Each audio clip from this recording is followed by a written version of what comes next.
Breaking news from Fargo Police. They need your help returning a vulnerable child to her caregivers. The 16-year-old was found early this morning at the Roadway Inn on South University in Fargo. Police say she has Down syndrome and is nonverbal, but is safe right now at the Fargo Police Station. She's about 4'8", 140 pounds. She is wearing brown pajamas, a dark purple jacket, and is wearing glasses. If you know who she is or are her caregiver, call dispatch at 701-451-7660. And we have a breaking news update. A fight turned violent when police say a man tried to use his car to ram another man in South Fargo this morning. The Valley Today's Courtney Lockey joins us live with this update this morning. And Courtney, the call first came in simply as a car versus building report. But my goodness, we're learning a lot more, especially since you talked to the victim in this case. Yeah, I did. When I first showed up, Lisa, I was like, why are there were so many police cars here? And I was like, this seems a little bit odd, especially just looking at this damage, you know? And so learning that one man tried to hit another man with his car was crazy. But police arrested 36-year-old Benny Rodriguez for multiple charges, including terrorizing, aggravated assault, and a DUI. And I was standing just right down here, Lisa, when the victim actually came out of his balcony and said, you want to know the story? And he had the same story as police. He said that him and Rodriguez had gotten into an argument, and then that's when he jumped into his car and tried to hit him. Now, the victim actually ran behind this cement barrier here, and he says that's what he thinks saved his life. He did say that his leg was cut up pretty bad, but that he was treated on scene and released for his injuries. So a pretty scary situation for this man this morning. Scary for sure, still hurt, but it could have been much worse. Courtney Lockey reporting live with that update on our breaking news. Thank you. Also breaking this morning, part of a Twin Cities highway was shut down overnight after a small plane crash landed on 35W and hit a car. The State Patrol says a 52-year-old Minneapolis pilot had to put his plane down in Arden Hills because of an emergency. There's no word yet on what the problem was. Amazingly, no one was hurt. The Federal Aviation Administration and National Transportation and Safety Board are still investigating.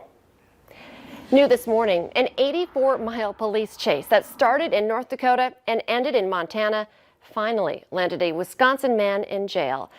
Here's how it all played out. It started in Gladstone, North Dakota yesterday morning when the suspect left a gas station without paying.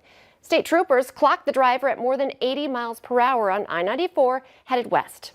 They flattened 3 of his tires with stop sticks near Medora, but the guy kept going, this time only at speeds of 30 to 65 miles an hour. And at one point, he actually sideswiped a police squad car. About 12 miles into Montana, state troopers there finally hit and disabled the car with a pit maneuver. Travis Hahn of Wisconsin was arrested for driving under revocation and fleeing. Charges are also likely in North Dakota. 8 police agencies were involved in that crash. 6 people are missing after landslides hit the Alaskan town of Haines. Significant rainfall on top of frozen snow triggered a large landslide that tore through neighborhoods. 30 people had to be evacuated. 6 are still unaccounted for. There are 20 homes in that area. 4 have been destroyed. Search and rescue crews are in the area. Commercial fishermen are also helping by using their personal boats to assist.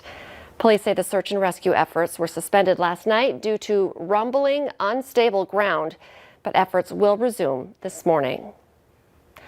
A check now of our forecast. It's a nice quiet start to our Thursday. It sure is. We're looking at temperatures that are going to be mild. We've got dry weather. We've got the sun on the way. And this time it'll stick around once it's up closer to the 8 o'clock hour. We're looking on our First Alert Skycam network in Fargo. We've been watching that sunrise. Just a few clouds out there, but overall we're looking at mostly sunny skies ahead.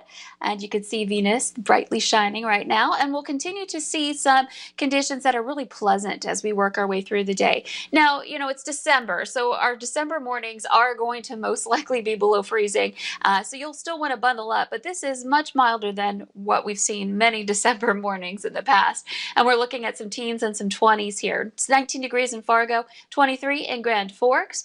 It's 16 in Fosston, that's the cold spot, and 28 in Jamestown. Factor in a little bit of wind, and wind chills are in the teens in most areas. Fosston feels like 7. So again, you'll want to be dressed appropriately for these sub-freezing temperatures. But it's quiet. We've got those clear skies. We've got a couple of clouds dropping in over by the Devil's Lake Basin and up by Lake of the Woods. You can see that on our radar and satellite map. And for your bus stop planner, expect to have temperatures in the 20s to some teens here to start off this morning. We'll see sunny skies once the sun is up, and then into the afternoon, that just continues. We'll be back into the 30s and even some 40s depending on where you are. Fargo, a high of 39. We may just reach that 40-degree mark. We'll have to see, but it's going to be a mild one for today and beyond. Friday looking more of the same for us, and Saturday into the 40s as well. And we see more 40s even into next week. So this is just a nice dry, quiet stretch in the region as we kick off December. So we're looking at, this first week and beyond looking rather mild and quiet. Now, looking way beyond that into the second half of the month, right now, those longer range models signaling a colder air moving in and maybe more active patterns. So for those of you who want more Christmas-like weather, you may get it. We'll have to keep an eye on that. But until then, it's looking mild and sunny. There's still a couple weeks before Christmas, so we're okay. We can get our snow, but just not yet. Thank you, Lisa. I do have a quick update on a breaking story. We're now hearing from Fargo police.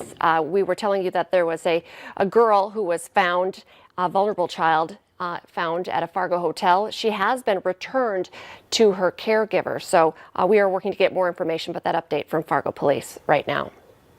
Fargo City Commissioners are working on ways to help local businesses impacted by the coronavirus pandemic beyond what is available at the state and federal level.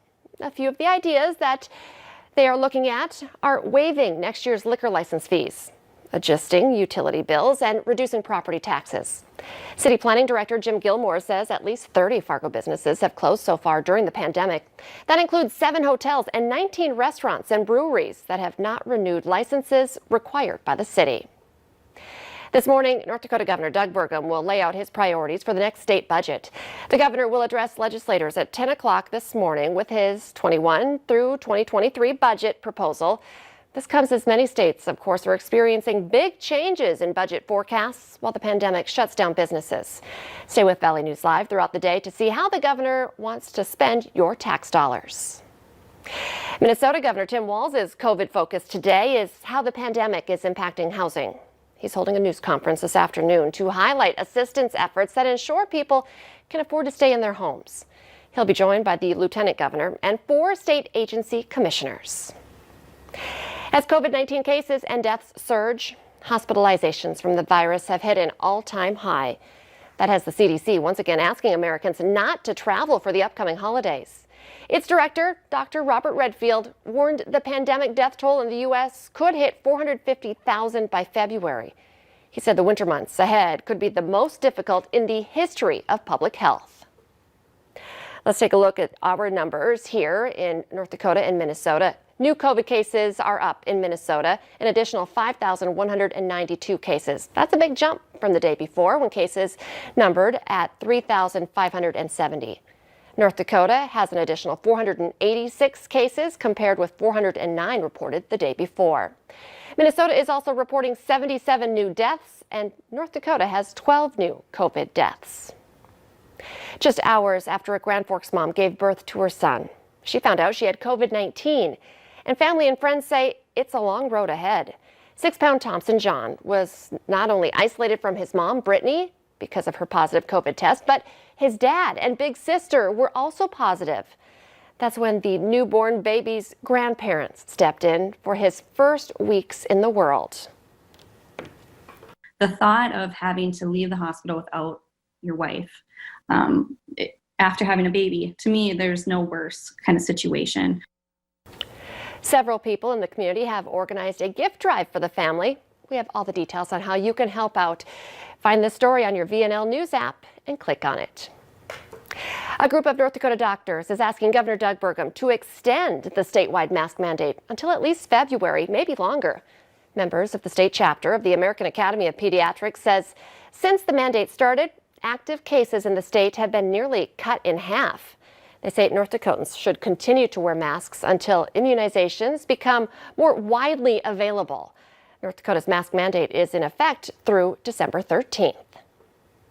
2 protests are planned at NDSU this weekend after a racist Snapchat group, including students from NDSU, was publicly exposed on social media this week.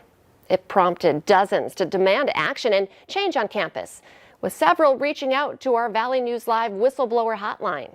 The protests will be tomorrow and Saturday at 2 in the afternoon.